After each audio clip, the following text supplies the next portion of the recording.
All right, so I'm trying to get a little bit better about recording myself. It's by popular opinion, it's a little more difficult for me than most people think. So, quick recap. Driving in the Lexus some days ago, all of a sudden lost the volume. Did a little bit of digging on the internet, came to find out that the amp connected to the stereo in my car is known to get corrosion because water can get into that compartment. And that corrosion thing can either ruin your amp or cause damage to the amp. So I was fortunate enough to be able to find that information within probably 30 minutes of it happening on my way home the other day. Thank goodness. And so at that point, I began just watching videos of people that repair this. So at that point, I noticed that some people, depending upon the level of damage you see, because basically it's a box that is about 7 to 8 inches high by about 13 inches wide. And it bolts down in the trunk of my vehicle on the back right-hand side. And water is coming through a vent up into that compartment, and it had splashed and gotten it wet. And that amp, by failing, how I knew something had happened was I just lost volume. So everything worked in the infotainment system, everything changes Bluetooth, everything functions except for volume. And that's the telltale sign of this problem. So it was explained to me by the people who know a lot more than I do on forums and for Toyota and Lexus. So at that point, I pulled the amp from the vehicle.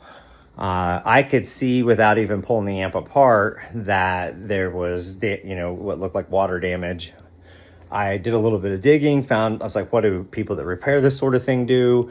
No, you basically get as high percentage of isopropyl alcohol that you can get, and very carefully, without a static charge or without, with gloves on, you pull apart the amp and clean it.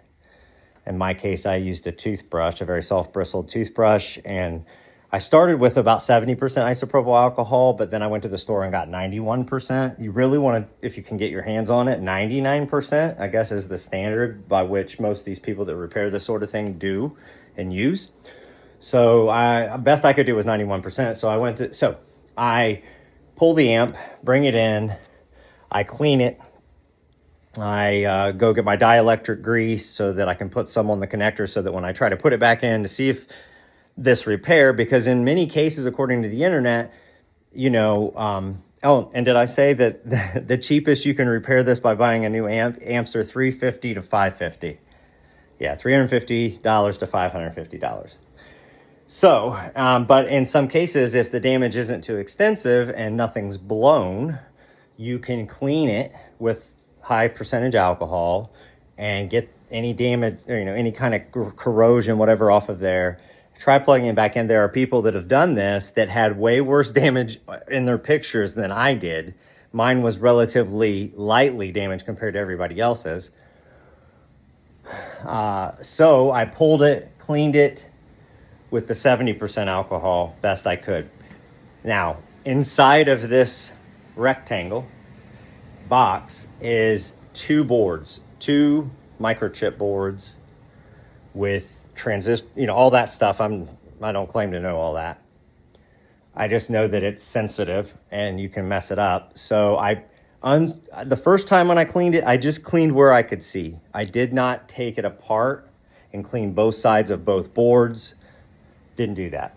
So cleaned it the best I could, installed it back in the vehicle, didn't work. Went to the store, got higher percentage alcohol. This time took it apart completely, both sides of both boards. And I noticed there was corrosion that I had missed because I couldn't get to it, right? So at that point, I cleaned that. Some of it was really hard to get off, even with the 91% alcohol. But I basically took a flashlight, because most of the people that repair this sort of thing, they've got like magnifying glasses, and they so they can see really where the problem is. So I used a flashlight, and my best I could see with my eyes, my just regular eyes, without any kind of magnification or anything like that. So I got it clean, and I put it back together. At one point, I was trying to put the screws back into the boards, and it tipped over. And again, this is a sensitive piece of electronics, and I'm like, oh, that's real good, Brad. So even if you fixed it, you probably just broke it, you know. But, you know. So I continued to pray as I put it back together. That was about 20 minutes ago. I went out to the vehicle, pulled it up, opened the trunk. This time when I installed it back in, I plugged the plugs in, but I didn't put the bolts on it because I thought, look, it's probably not going to work again. And when it doesn't, that way I can just pull it back out. So when I buy the $500 replacement, it'll be easy to put in. So I plug it in, I get in the car, and again, the hallmark of this being fixed would be that I would have sound with the number volume when I turn the volume up and down. Because I had no sound before, and then just no number volume, no nothing, whether it's on the steering wheel or anywhere else. So, or on the dial, anywhere. Nothing does anything. There's no sound and no volume ability. Started the car, and immediately the radio sound came on. It's fixed. Praise God.